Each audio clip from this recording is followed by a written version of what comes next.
everyone, and welcome to IngramSpark Academy, Ebooks 101, Learning the Basics. I'm Bailey with the IngramSpark team, and before we begin, I want to go over just a few housekeeping items. This webinar will be available for viewing on demand, and that link will be provided in a post-webinar email follow-up, so make sure you keep an eye out for that. That email will also include some links to some additional reading if you'd like to learn even more about ebooks.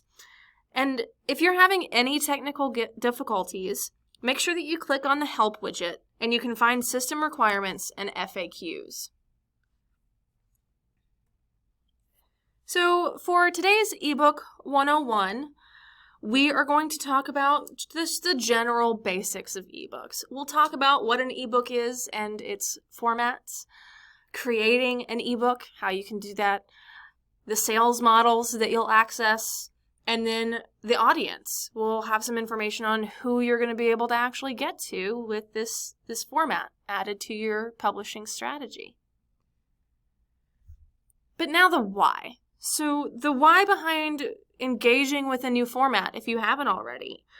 There are a few really compelling reasons that if you aren't already engaging with ebooks that you should be.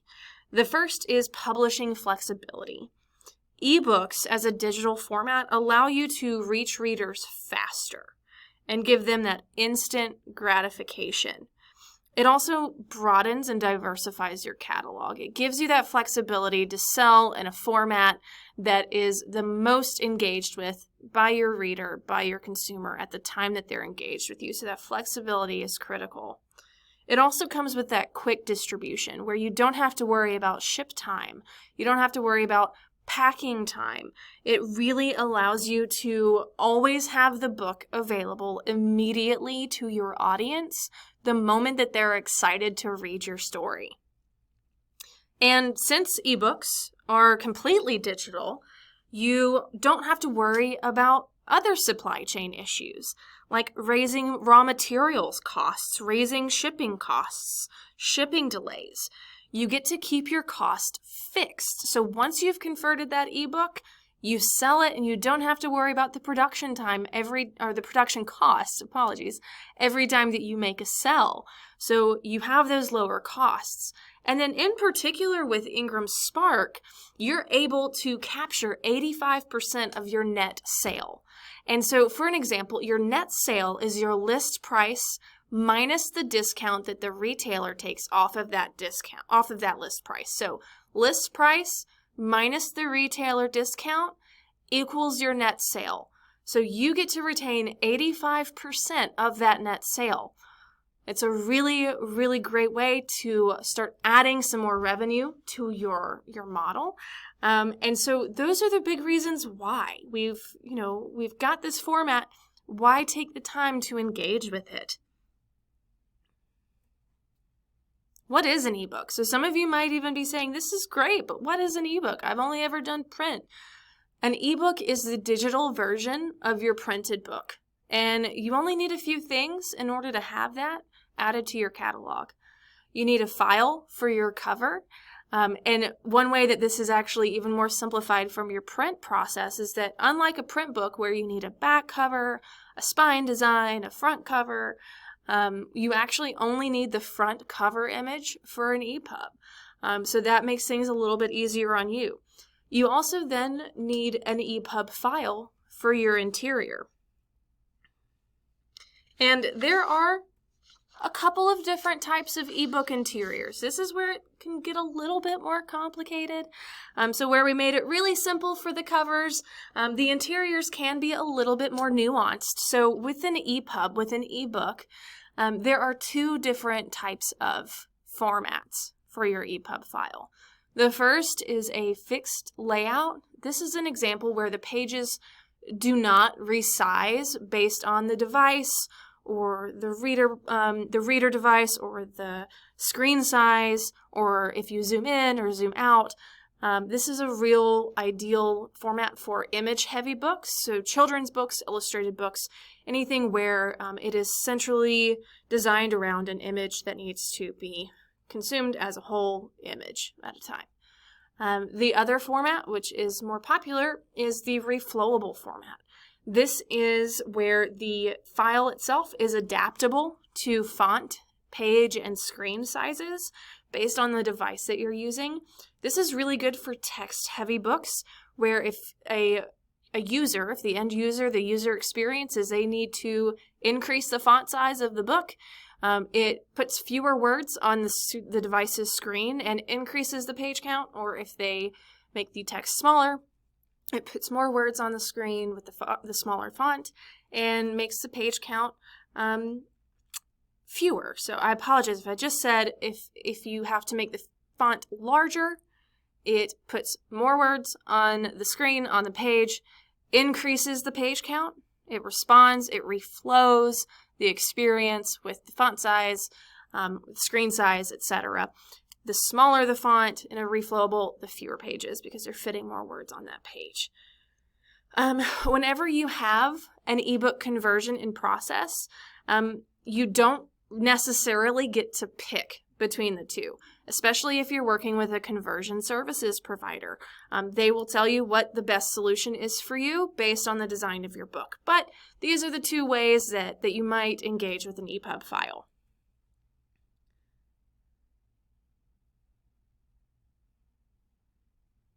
And so here, what we wanted to do was illustrate that for you. For a fixed ebook, we took an example of a picture book. You can see here it is a 2-page spread, and you can see that the user is zooming in, and it doesn't readjust. It just zooms into that same image. It is still those same 2 pages. It is just zooming into one particular section of that book. It is not changing the page count or anything like that. For a reflowable ebook, which is really text-heavy, we're showing you an example here of a user experience where someone might say, okay, I need to change the size of this font. It's either hard to read. And so you can see we've just changed the size of the font, and the design of the 2-page spread changed with the interaction of the user. It also changes the page count that you can see at the bottom. You can see that the page count is changing as we change the font of the book. So it goes from, with the really small font size, 46 pages, larger font size, a lot more pages. So that is a really good example of the visual differences of the fixed format and the reflowable format. So we just talked a lot about, let me get this playing for everyone. We just spoke a lot about the different formats, what you need in order to have an ebook, but how do you get it? If you don't have one already, how can you go about getting one? IngramSpark offers a couple of solutions for you. The first is our book builder tool, which you can see in action in the video on the right. It is our free design tool where we provide to you some pre-created images that you can use for your cover.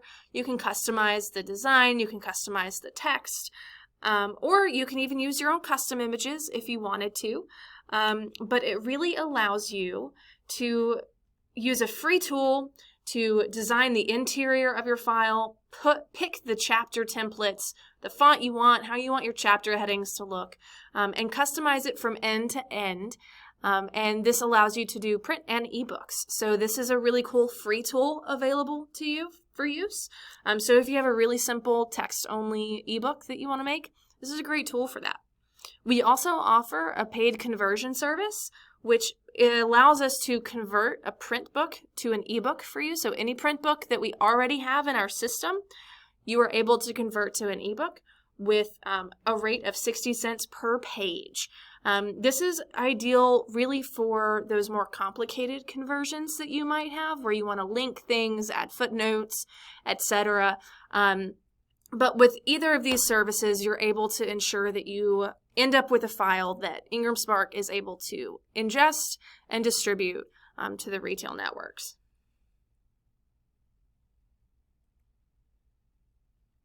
So we've talked about how to make a book, what the different components of an ebook are. So why would you want to go to the trouble? Why would you want to deviate from already having print books, or why would you want to take the time to do an ebook? Well, every 6 books that sold in 2021, of those 6, one of them was an ebook. That is a pretty large portion. I know that a lot of you, if you missed 1 out of every 6 books sold and you just had to give them up, it would add up pretty quickly. So while having that print book is really great, what we've seen over the years is that ebooks are still trending up. All of this is seen in the market. It's a really great format to be engaging with. Not just because the sales are going up, but again, back to our earlier point, you don't have to worry about the supply chain. You don't have to worry about ship time, and you don't have to worry about the cost that comes with those physical products. So there's no harm in doing those ebooks. And again, if you're missing out on 1 in every 6 of your books sold, it adds up over time. So make sure that you're engaging with this format. So for those 1 in every 6, who are those readers? So we've got some stats for you here. So 30% of U.S. adults have read an ebook in the past year. This is a survey from the Pew Research Center done in January 2022. So 30% of U.S. adults have read an ebook in the past year. 42% of ebook readers are between the ages of 18 and 29. 32% of ebook readers are between the ages of 30 and 49. So that's 74% of your ebook reading audience is within that 18 to 49 age range. It's just some really great ways to understand how you might market, the kind of audience that you might be using, the kind of access that you might get to a new demographic for your content. So let's dig into the 30% of U.S. adults who are reading ebooks. So there are 75 million ebook readers in the U.S. And what we're seeing is that over the last 2 years, ebook consumption has gained 5 points in the marketplace. That means, and you can see this on the slide, so in 2019, 25% of U.S. adults say that they were reading an ebook. They had read at least 1 ebook in the last 12 months. We saw in 2021, that gained 5 whole points, 30% of U.S. adults saying that they read an ebook in the past 12 months. So if you're missing out on a third of the audience, certainly need to think about how you can engage with that format that's getting to that group. 75% of the U.S. audience are engaging in a book of any format. So really think about the way that 75% of U.S. adults have said that they've read a book in the past 12 months, and format. It could have been any format. So make sure that you aren't missing out on that really significant audience for your story.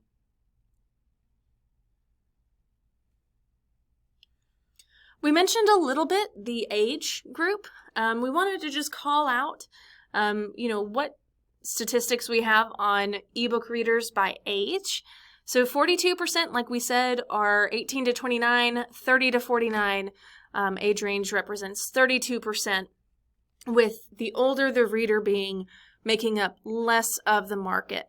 So whenever you think about your future marketing strategy, today's readers, today's book buyers, or tomorrow's book buyers, you really want to think about where that audience will be shifting. And so whenever you see the majority of those ebook readers being in that younger age range, you know that they're going to grow up and continue to engage with that format.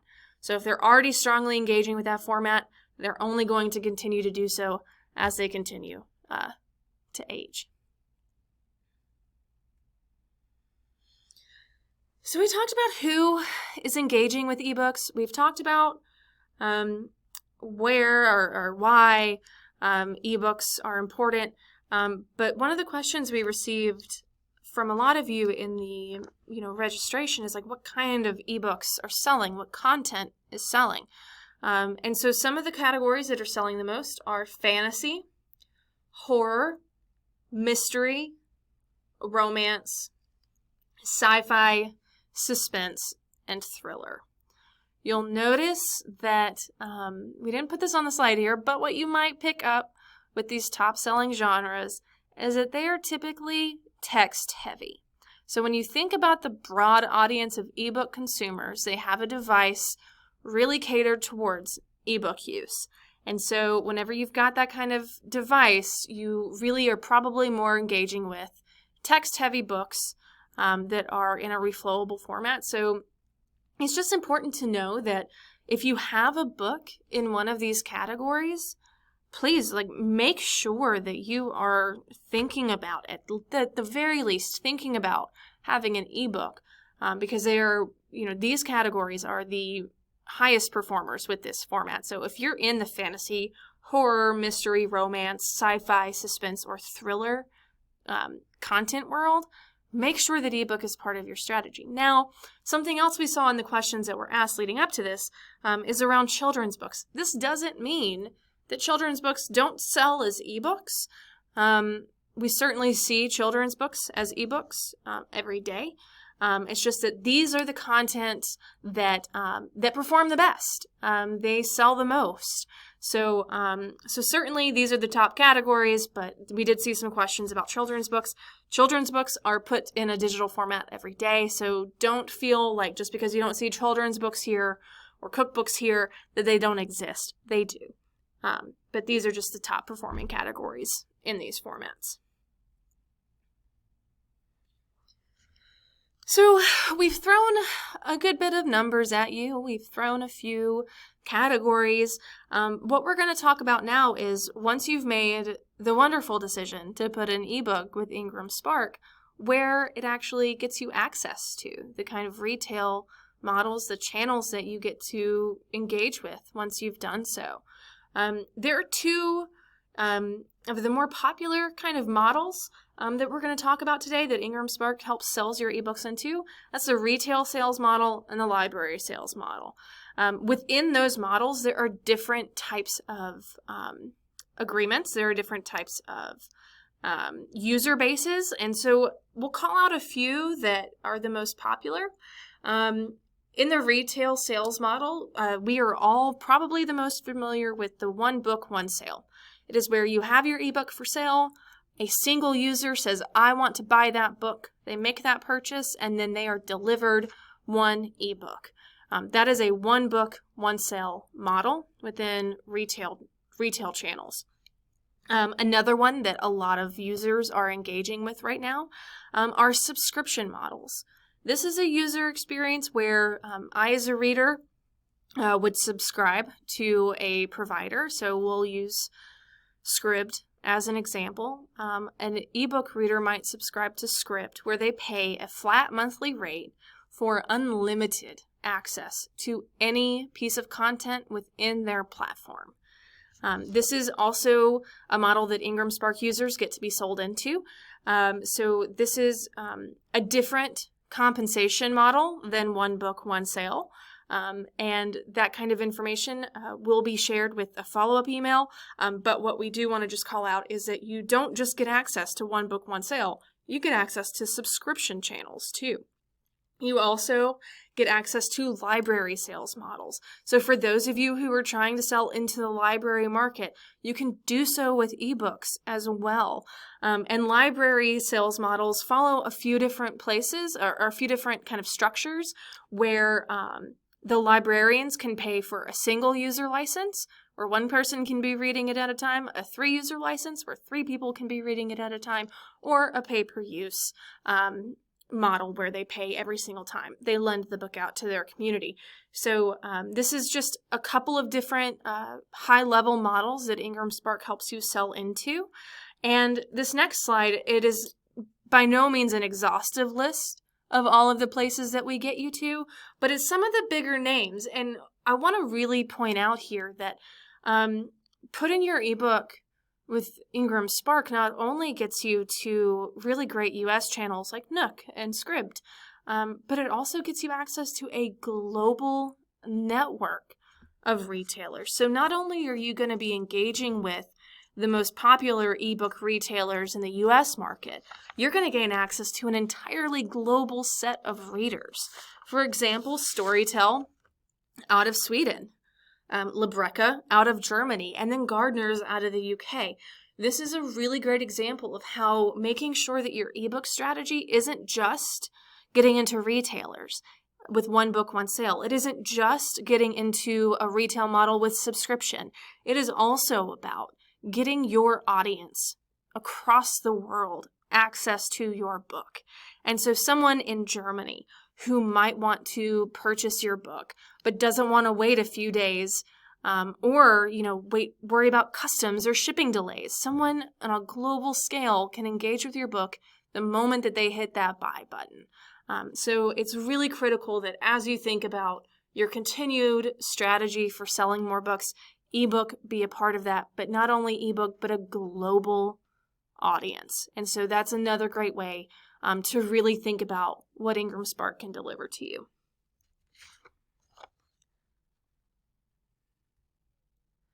And we got a lot of questions around this, so we wanted to make sure that we spent some time here.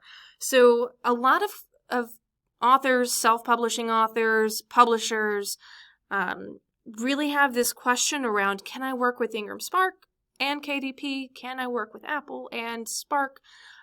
So we wanted to make sure that we touched on a few things about IngramSpark that you can really take away from this. IngramSpark is non-exclusive, so we do not lock you into exclusivity with your ebooks. We also have separate contracts for Amazon and Apple. So if you wanted to use IngramSpark for everything that we have except for Amazon and Apple, you have the opportunity to do that. You have the opportunity to opt out of Amazon and Apple by simply not signing those contracts. And so if that's something that's holding you back, maybe you already work with Apple and you don't want to, change that direct relationship, you can come to us for everybody else. You really want to make sure that this is just something that you keep in mind. And we want to make sure that this is something that we address. So again, IngramSpark is not exclusive. Whenever you think about Amazon and Apple, you can opt out of them at the contract level. And then what you gain access to is everything else that we have to offer for all of the other channels in the retail model, the subscription model, the library model, and then everything internationally you still get access to. So that's something that we wanted to call out based on all of the questions we received leading up to this webinar. And so that's what we wanted to really spend some time on. And with the time that we have left, we did want to make sure that we opened to our Q&A.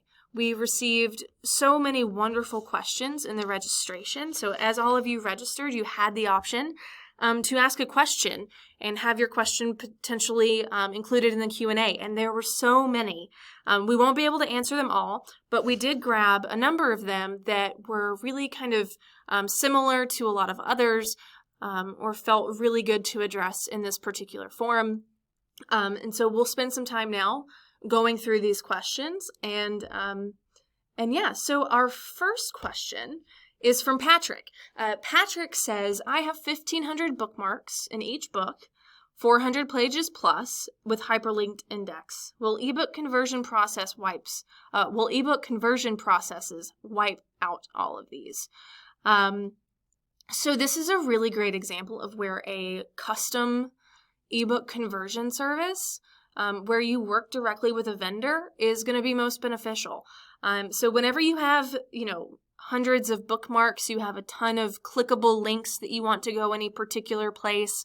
If you wanted to link to outside websites where you want the user to be able to click on things within the book and it interact in a particular way to this level that Patrick is describing, that's really going to be an ideal example for a vendor, a paid conversion process. But, for someone who wants to put an ebook just your Word document, you just want it as a EPUB, you're not worried about things being clickable, you're not worried about footnotes, you just want to get your ebook out there.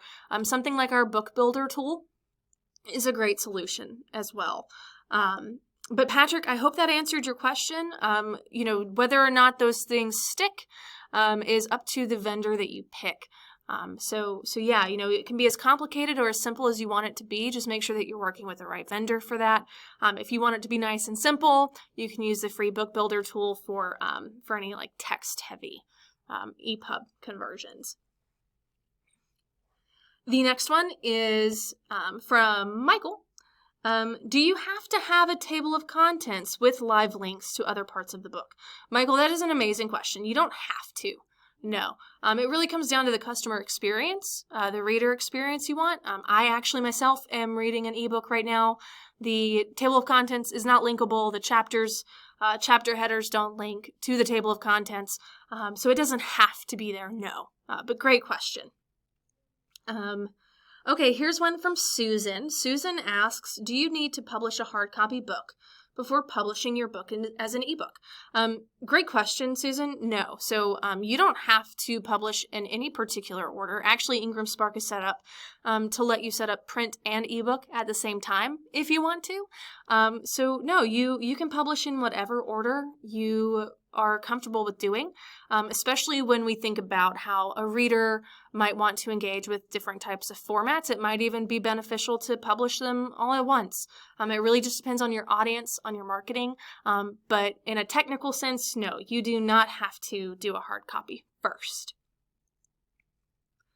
BC asks, are ebooks automatically distributed if this option is chosen? With IngramSpark, yes. So a lot of you might recall a process with your print books where you have to approve a digital copy of your book before it goes into production. With ebooks, that is not the case. Once you have provided it and we have confirmed that it is going to distribute successfully, it goes automatically into distribution. So you don't have to approve anything. Great question. Oh, Venus has a great question. So, do ebooks require an ISBN? Yes. So, if you have an ebook, you do need a separate ISBN for that ebook. You cannot use the same ISBN as your other books. So, you absolutely need to get an ISBN for that ebook. Great question, Venus. That is a very frequently asked question. And for our last question, Chip asks, can I publish with Kindle and you? Great question. So that really comes down to the kind of agreement you have with Kindle. If you are on, if your title is locked into an exclusive agreement with Kindle, they do require that exclusivity. But if you're not locked into an exclusive agreement with that title, you can use us for everyone else. Just make sure that you're checking that relationship that you have on that title. And if you already have titles that are in an exclusive agreement, don't forget that, maybe your next title, you can use IngramSpark. So, even if you have some that are locked in exclusivity right now, just consider it for future options. But, if you're not locked into an exclusive agreement, then yes, you absolutely can do both. I would just recommend that you make sure what program you're in, what you're using. That way, everything works out the best way possible for you. And so with that, we are at time. I just want to say, what a great set of questions. I'm so sorry we couldn't get to them all, but I really loved being able to talk to all of you today. Thank you so much for attending. I hope it was informative. I hope it was enjoyable. And thank you so much for attending. A reminder, you will have access to this webinar. It's going to be archived and it will be made available for viewing on demand. So whenever you want to watch it, you can always come back to it. And we'll also be sending you a short survey. So please make sure that you share your thoughts with us. We want to know what you want to hear more about. And so make sure that you keep an eye out for that and you send us your feedback. Outside of that, everyone, thank you again. We really appreciate you spending time in your day with IngramSpark to learn about ebooks, and we really look forward to talking to you soon.